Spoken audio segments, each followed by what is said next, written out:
Assalamualaikum warahmatullahi wabarakatuh.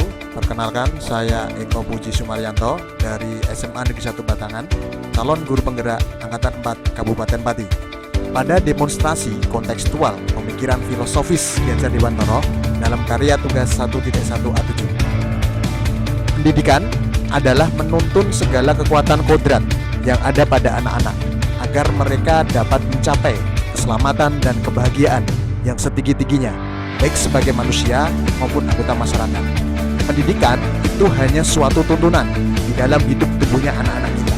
Artinya bahwa hidup tumbuhnya anak itu terletak di luar kecakapan atau kehendak kita kaum. Anak-anak itu sebagai makhluk, manusia dan benda hidup, sehingga mereka hidup dan tumbuh menurut kodratnya sendiri. Guru sebagai pendidik menuntun tumbuh atau hidupnya kekuatan kodrat yang ada pada anak-anak agar dapat memperbaiki lakunya hidup dan tumbuhnya kekuatan kodrat anak. Anak bukan kertas kosong yang bisa digambar sesuai keinginan orang dewasa. Anak lahir dengan kekuatan kodrat yang masih samar-samar.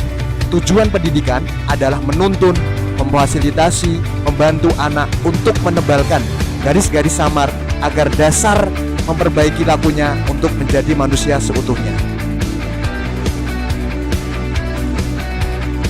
Pendidik ibarat seorang petani. Dalam menuntun laku dan pertumbuhan kodrat anak, Ki Hajar Dewantara mengibaratkan peran pendidik seperti seorang petani atau tukang kebun. Anak-anak itu seperti biji tumbuhan yang disemai dan ditanam oleh Pak Tani atau Pak Tukang Kebun di lahan yang telah disediakan. Anak-anak itu bagaikan bulir-bulir jagung yang ditanam.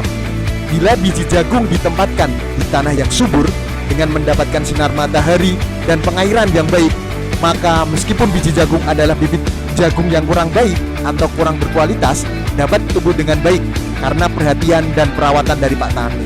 Demikian sebaliknya, meskipun biji jagung itu disemai adalah bibit berkualitas baik, namun tumbuh di lahan yang gersang dan tidak mendapatkan pengairan dan cahaya matahari serta tangan dingin Pak Tani, maka biji jagung itu mungkin tumbuh namun tidak akan optimal. Sekolah layaknya sebuah taman yang menjadi tempat bertumbuh dan berkembangnya tanaman beserta buahnya, serta tukang kebun yang rutin merawat. Guru atau pendidik sebagai tukang kebun kehidupan.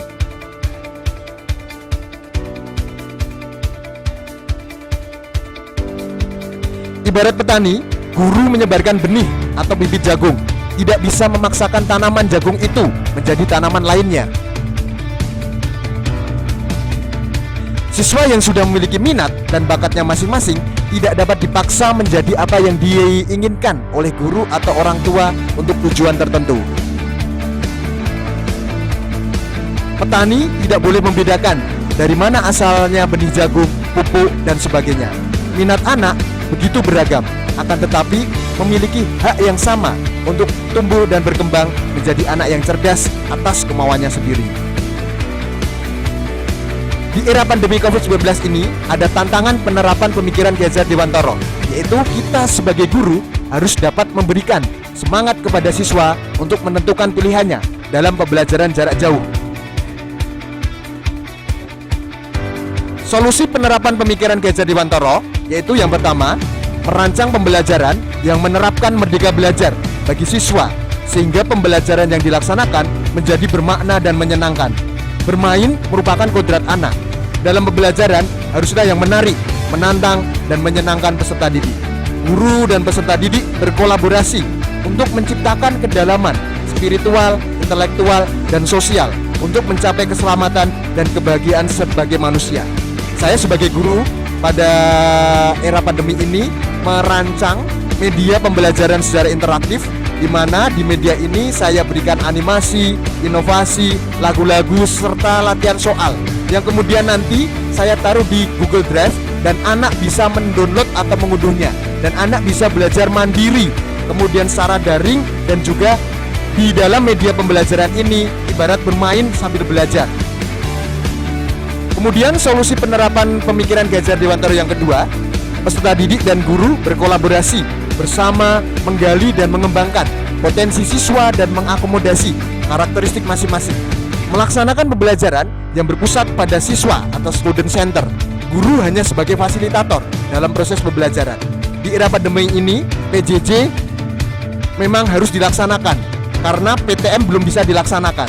Oleh karena itu, kami sebagai seorang pendidik melaksanakan PJJ dengan menggunakan virtual meeting, yaitu aplikasi Google Meeting, di mana dalam pembelajaran, model pembelajaran yang saya laksanakan adalah discovery learning, di mana discovery ini anak menemukan pengetahuan atau ilmu dengan cara berdiskusi, dan di sini anak mempresentasikan hasil diskusinya dan saya sebagai guru hanya sebagai fasilitator dalam proses pembelajaran, sehingga terwujudlah yang namanya Merdeka Belajar hanya untuk siswa dan siswa.